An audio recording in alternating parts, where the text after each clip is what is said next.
And while there won't be as many acres planted in North Dakota this year because of flooding, some of last year's crops sitting in a grain elevator in the flooded city of Minot were spared. It took a Herculean effort to save about 250,000 bushels of wheat, soybeans, and canola. Cliff Naylor from affiliate KFYR says as the Souris River was rising, elevator employees were scrambling to save the grain. 4 feet of water completely surrounds the largest grain elevator in Minot, North Dakota.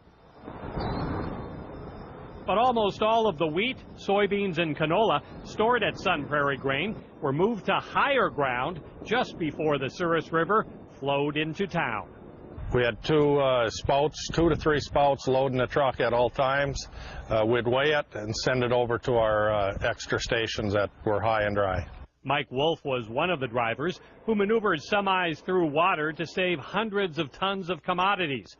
In just 3 days, he helped relocate over 230,000 bushels of stored grain.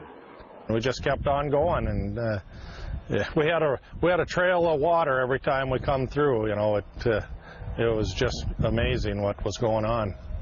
We had 5 trucks going around and around, loading and dumping, loading and dumping.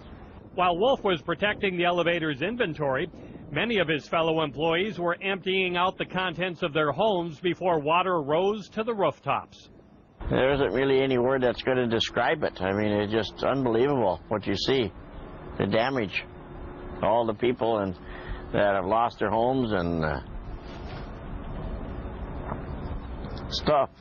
From the top of the Prairie Grain elevator that's on high ground, you can see hundreds of homes almost completely submerged by the swollen Souris River. It's going to take months for the water to go down, and operations manager Kurt Curry won't be able to assess the damage to his facility until the floodwater recedes.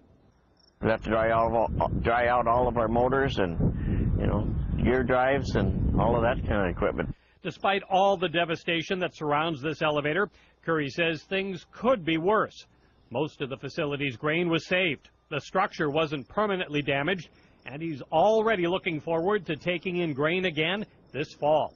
We're hoping to, you know, be fully functional back at our main plant by harvest time. Thanks to the Souris River, there's plenty of room in this elevator for more grain. I'm Cliff Naylor, reporting for Ag Day. Thanks, Cliff. Cliff says since filing that report, the water levels around the elevator have dropped a couple of feet. As far as the rail lines, BNSF says both main tracks in Minot are back in service. Customers will continue to experience 12 to 24-hour traffic delays over the next week. Meanwhile, BNSF traffic is still out of service in parts of Montana impacted by the flooding.